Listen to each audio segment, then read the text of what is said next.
इस वीडियो में हम लोग क्लास 7 ज्योग्राफी का हमारी दुनिया किताब का चैप्टर 3 पढ़ने वाला है, जिसका नाम है आंतरिक बल एवं उससे बनने वाली भू आकृतियाँ।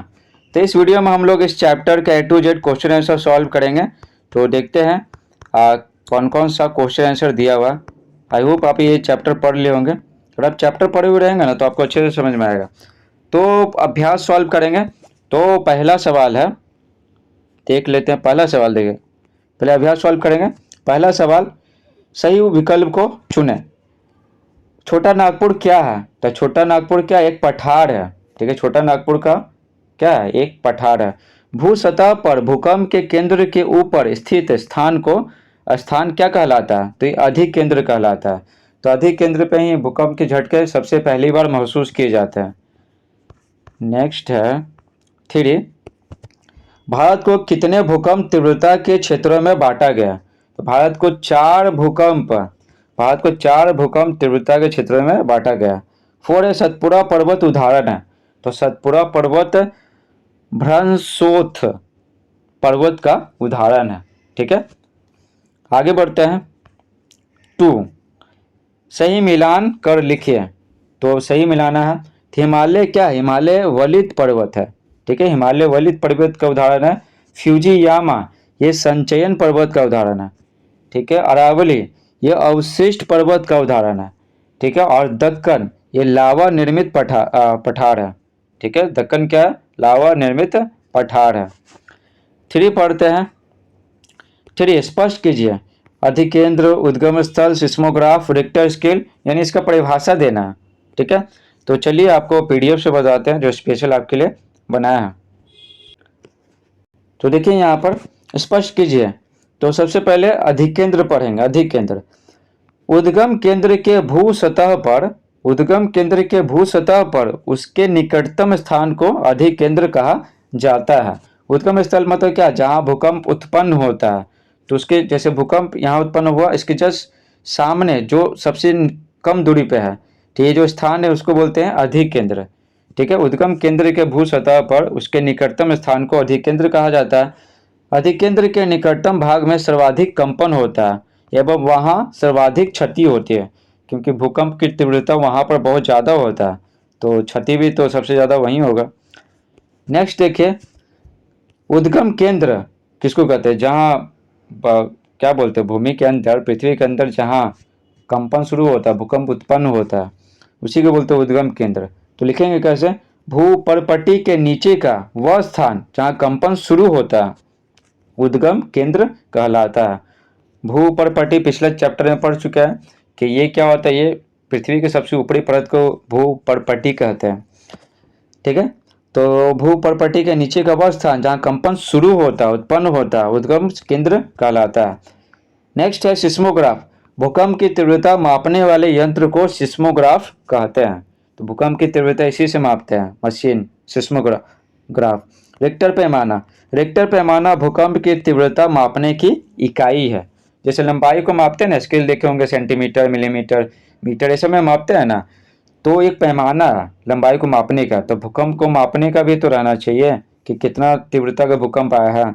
तो रिक्टर पैमाना भूकंप की तीव्रता मापने की क्या है? एक इकाई है। अब हम लोग पढ़ेंगे क्वेश्चन आंसर। तो निम्नलिखित प्रश्नों के उत्तर दीजिए। पहला प्रश्न है, भूकंप क्यों आते हैं? तो उत्तर लिखेंगे, पृथ्वी की ऊपरी सतह प्लेटों में विभाजित है। ठीक है, जिसको टेक्टोनिक प्लेटें कहते हैं, जो हमेशा गतिमान रहती है। इन्हीं गतिमान प्लेटों के टकराने से भूकंप आते हैं। ये टेक्टोनिक प्लेटें दूर जाती है, कभी एक दूसरे से टकराती है, कभी नज़दीक आती है, तो उसी के कारण क्या होता है? भूकंप उत्पन्न होता है। तो देखिए, भूकंप का मानव जीवन पर क्या प्रभाव पड़ता है? तो देखिए उत्तर लिखेंगे, भूकंप का मानव जीवन पर निम्नलिखित प्रभाव पड़ता है। प्रभाव तो ढेर सारा पड़ता है। ठीक है, इसमें मेन ही लिखेंगे। पहला है आधारभूत संरचनाओं, जैसे पुल, रेल की पटरियां, भवन आदि की क्षति। तो आधारभूत संरचना है ना, पुल है, सड़क है, जितना सारा चीज़ है, रेल की पटरी, भवन, वो सब क्या होता है? ध्वस्त हो जाता है, क्षति पहुंचता है। 2 है भूस्खलन। भूस्खलन मतलब क्या होता है? जो मिट्टी नहीं होता, जमीन, वो क्या, वो हट जाता है और फट जाता है, ये भी हो जाता है, धरती फट जाती है। ठीक है। भूस्खलन बाढ़ जैसी आकस्मिक आकस्मिक यानी अचानक दुर्घटनाओं का जन्म होता है। उसके बाद है 3 नगरों का नष्ट होना एवं जान माल की क्षति। तो पूरा जान माल का क्षति होता है, बहुत सारे लोगों का मृत्यु हो जाता है, जानवरों का, पशु पक्षियों का, और फिर जितना धन संपत्ति है तो भी नष्ट हो जाते हैं, इसलिए लिखा हुआ जान माल की क्षति। 3 देखिए, ज्वालामुखी किसे कहते हैं? उत्तर लिखेंगे, पृथ्वी की सतह पर उपस्थित ऐसी दरार या मुख जिससे पृथ्वी के भीतर का गर्म लावा, गैस, भस्म आदि बाहर आते हैं, उसे ज्वालामुखी कहते हैं। ठीक है, इस तरह का रहेगा। तो मुख बना हुआ, तो अंदर का जो गर्म लावा है वो सब के सब क्या होता है? गर्म लावा, राख, गैस, ये सब बाहर निकलता है, तो इसी को बोलते हैं ज्वालामुखी। आगे देखिए 4, पृथ्वी की आंतरिक शक्तियों के परिणाम स्वरूप, आंतरिक यानी कि अंदर, निर्मित होने वाली स्थलाकृतियां कौन कौन सी हैं? वर्णन कीजिए। तो ठीक है, वर्णन करते हैं। उत्तर लिखेंगे, पृथ्वी की आंतरिक शक्तियों के परिणाम स्वरूप निर्मित होने वाली स्थलाकृतियां अनेक है। ठीक है, ढेर सारे हैं। पृथ्वी की आंतरिक शक्ति से पहाड़ बनते हैं, पहाड़ियां बनती हैं और पठार बनते हैं। पहाड़ बन गया, पहाड़ियां बन गया, पठार बन गया। पठारों पर भी पहाड़ियां दिख जाती हैं। ठीक है, पठार क्या होता है? समतल होता है ना, और अपने आसपास की भूमि से ऊंचा होता है, तो इस पर भी पहाड़ियां देखी जाती है। ठीक है। 5 देखिए, 5, पर्वत के प्रकारों का उदाहरण सहित वर्णन करें। पर्वत के प्रकार भी बताना है और उदाहरण भी बताना है और वर्णन करना है। तो देखिए, उत्तर लिखेंगे, पर्वत 4 प्रकार के होते हैं, वलित पर्वत, भ्रंशोत्थ पर्वत, संचयन पर्वत और अवशिष्ट पर्वत।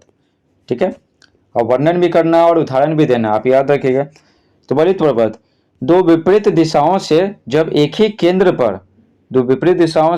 केंद्र पर बल लगता है तो वलित पर्वत बनता है। जैसे इधर से भी बल लग रहा है, इधर से भी बल लग रहा है, तो यहाँ का भूमि क्या होता है? ऊंचा हो जाता है। ठीक है, तो इसका उदाहरण है हिमालय। हिमालय एक वलित पर्वत है। 2 है भ्रंशोत्थ पर्वत, यह भूतल के किसी क्षेत्र में समानांतर भ्रंश के बाद बीच का भाग ऊपर उठा रहने से भ्रंशोत्थ पर्वत बनता है। ठीक है, और सतपुरा पर्वत, ये भ्रंशोत्थ पर्वत का उदाहरण है। संचयन पर्वत आते हैं, ज्वालामुखी द्वारा निकले लावा ठंडा होकर जमने से संचयन पर्वत बनता है। संचयन मीन्स होता है, मतलब संचय नहीं होता, संचय मीन्स जमा करना। तो ज्वालामुखी से जो लावा निकला, लावा ठंडा हो गया तो जम गया, तो जो पर्वत बना उसको संचयन पर्वत कहते हैं। जापान का फ्यूजीयामा पर्वत है ना, संचयन पर्वत का उदाहरण है। अब आगे देखिए 4, अवशिष्ट पर्वत, अपरदन की शक्तियों द्वारा पर्वत के भाग कटते छटते रहने से अवशिष्ट पर्वत बनता है। ठीक है, अपरदन मतलब क्या? कट छट रहा, हवा बहुत तेज बह रहा, या फिर जैसे आंधी आ रहा, या फिर बहुत तेज बारिश हो रहा, तो उससे क्या होता है ना, उसके ऊपरी परत का कटाव होने लगता है, तो उसी को बोलते हैं अपरदन। तो अपरदन की शक्तियों द्वारा पर्वत के भाग कटते छटते रहने से अवशिष्ट पर्वत बनता है। और भारत का अरावली पर्वत है, यह अवशिष्ट पर्वत का उदाहरण है।